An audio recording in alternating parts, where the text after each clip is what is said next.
brothers and sisters, Buzz Nation, citizens of this beautiful Buzz Nation, what is up? Welcome back to yet another one from us. We are trusting and believing that you are doing well in all the corners of this world. So guys, we are coming back with news from Benin. Well, things are going down between AES. I think we've been reporting much about AES, and it's quite a good thing because we are seeing a lot of developments from these countries.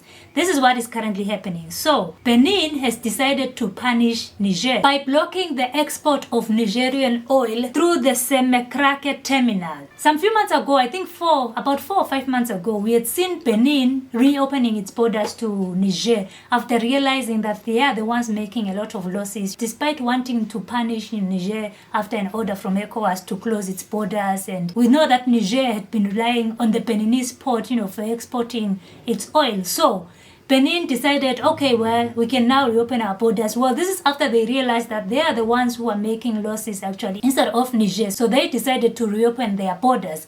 But Niger, nevertheless, still remained with their closed borders. They never reopened their borders to Benin. So this is what is currently going down between the two countries. Benin has decided to block the export of Nigerian oil through the Semekrake terminal. This decision, taken on Monday, May 6, 2024, aims to put pressure on Niger to reopen its land border, closed since August 1, 2023. Benin, which itself had unilaterally closed its border with Niger before reopening it, now seems to be using Nigerian oil as a bargaining chip to obtain cooperation from its neighbor. Indeed, the 2,000-kilometer-long pipeline which transports oil from the Agadem site in Benin finds itself blocked, thus preventing the export of Nigerian crude.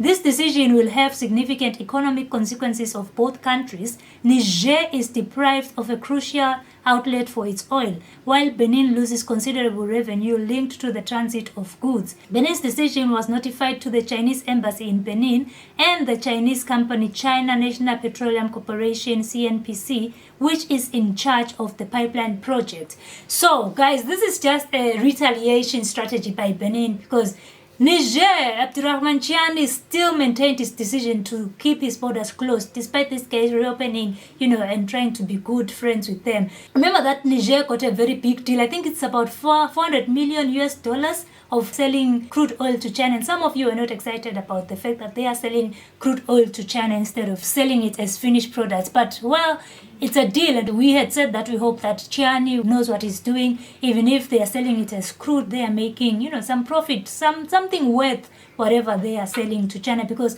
China is going to get a lot of jobs just from this crude. They are going to process it to so many things. And Niger is just sending their crude, which is really less employment for the Nigerians. But hopefully Chiani knows what he's doing, and hopefully it will make profits for the Nigerian population.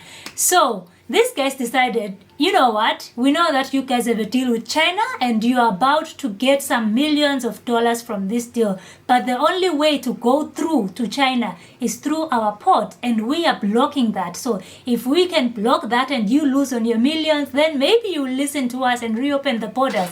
We don't know what Chian is thinking really, because it's been almost a year, honestly, because 1st of August we're already in May, and this guy still maintained his closed borders. That means that there's just, I don't know what is happening in Chiani's head, but maybe something very bad really happened to him for him to say, I'm not going to open these borders no matter what. I know I rely on your port, but well, let me just continue my life as I want to. And we know that Niger has been trying to get access to a country which can give them a port, because sometimes working with countries that block you when they feel like they can get your ear more if they block you, if they do this to you, it's really not a healthy relationship. And we really don't know what is going on between the two for Chiani to not cooperate in this partnership.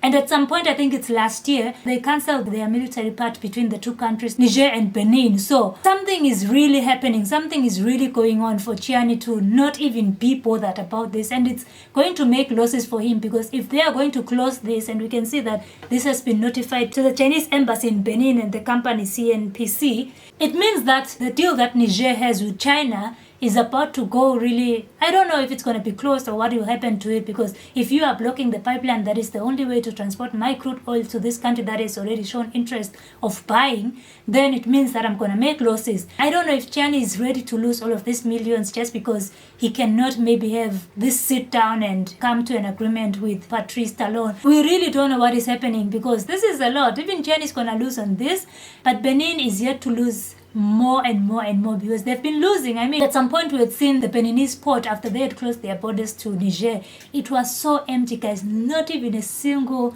activity was happening there, and it shows that they rely on Niger, and it means that a lot of Beninese people lost their jobs when they closed their borders to Niger, because there was nothing there, you guys. The port was just totally empty. But we don't know what Chiani is thinking. Maybe they are looking at another country that they are going to transport their crude oil via. We don't know. We are still waiting for developments, but it's just exciting to see that a leader like Chiani seems like the guy you cannot, you can't just manipulate, you guys. He's a grown man who has for many times revealed that he's no longer excited about this life. The only thing that excites him is doing work for his people. So whatever he's doing right now probably serves his people. He knows what he's doing, and at this point I don't doubt any of his decisions. I'm just waiting to see what is the next move, because you can't just close off and you've just gotten a deal from China. So probably Chiani has something cooking somewhere. We don't know. We are still waiting. Probably they have a country that they are going to seek another route to transport their goods. Let us wait and see. And brothers and sisters, if you are more informed about this issue, please let me know in the comment section down below.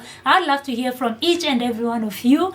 What do you think about this? Do you trust Chiani's decision? You know, what are the feelings on the ground? As it is right now, I trust Chiani, but I'm just waiting to see what is he cooking behind the closed doors, because this guy knows what he's doing and is not shaken by whatever decision that anybody takes against him. I would love to hear from you in the comment section down below. Please don't forget to like the video, share the video, comment, and if you'd love to support us, please do so by clicking the link in the description box down below. We shall see you in the next one. Bye.